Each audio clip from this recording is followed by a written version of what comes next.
Hello, First Parish. I'm Pat Stover, and I'm speaking to you as a member of our Stewardship Committee.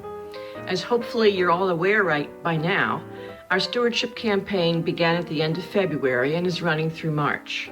You should all have received a letter and a pledge card in the mail, and understand that you can make your pledge by either sending the card back in the mail or by going to our website and pledging online. If you haven't yet made your pledge, please try to do so as soon as possible. My husband, Bob Flanagan, and I pledged online as soon as we got the mailing and felt able to raise our pledge again this year, as the Stewardship Committee hopes that at least some of you will also be able to do. A lot of the motivation to raise our pledge comes from our admiration of what the church has been able to do to support all of us during this pandemic year. And not just us, the members and friends, but also the ability of the church to reach out to the wider community, putting our faith into action. I mean, wow, that so many of us were involved with UU the Vote, and look how that turned out. And all the work being done by task forces, adopting the 8th principle, thinking about how that principle could inform all of our work here at FPB, working on a church-wide covenant, and tackling the thorny issue of reparations. All that, plus the amazing fact that we gained 23 new members in 2020. For me personally, I just don't know how I would have gotten through this year as well as I have without the support of the church. I have been so amazed and grateful at how our staff has stepped up and indeed continue to keep growing in their technological ability to be a virtual church. Who would have thought that was possible?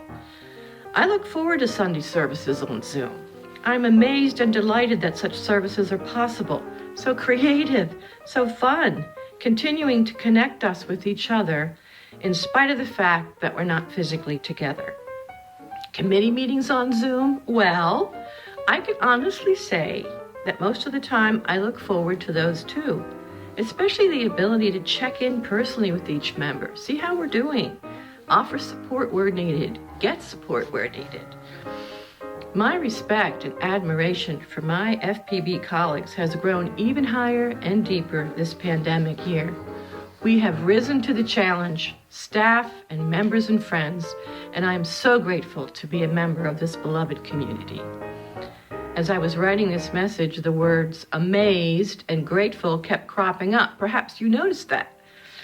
Well, I can only say that these words really do capture my feelings about the church this year. I am amazed and so grateful that our church has been able to rise to the challenge and continues to be there for us, for not only for us and for the wider community. Look what we've done and continue to do. And if those who can raise their pledges even just a little bit, we can do even more in the coming year. Amen and blessed be.